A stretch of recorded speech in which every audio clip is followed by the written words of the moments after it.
ఇతర ప్రముఖులకి మరియు ఈ కార్యక్రమాన్ని విజయవంతం చేయడానికి వచ్చినటువంటి ఆఫీస్ డిపార్ట్మెంట్ వాళ్ళు చాలా మంది వచ్చారు. అందులో ఆశా వర్గాలు కానీ ఇతర డిపార్ట్మెంట్ నుంచి కానీ ఇక్కడ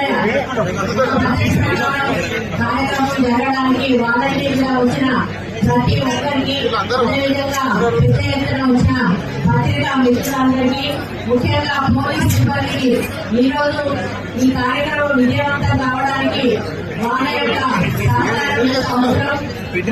వారికి కూడా హృదయపూర్వక కృతజ్ఞతలు, ధన్యవాదాలు తెలియజేసుకుంటూ మరి మేము ఎలక్షన్ల ముందు చెప్పడం జరిగింది. తప్పకుండా వరంగల్ పెద్ద ఎత్తున జాబ్ మేళా నిర్వహిస్తాము. నిరుద్యోగ యువతి యువకులకు ఉద్యోగాలు ఇప్పించేటువంటి కార్యక్రమం చేస్తాము అని చెప్పడం జరిగింది. మరి ఇప్పటికే ముఖ్యమంత్రి గారు టెక్స్టైల్ పార్క్ ఓపెనింగ్ చేసి ఇప్పటికే అక్కడ కూడా మనకు కంపెనీలు తయారైతా ఉన్నాయి.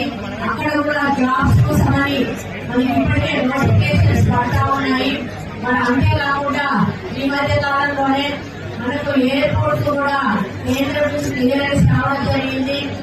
ఒకవేళ ఎయిర్పోర్ట్ నిర్మాణం కానీ జరిగితే ఇంకా మనం ఊహించని ఇండస్ట్రీస్ కానీ కంపెనీస్ కానీ మనకు వరంగల్లో వచ్చేటువంటి అవకాశం ఉంటుంది.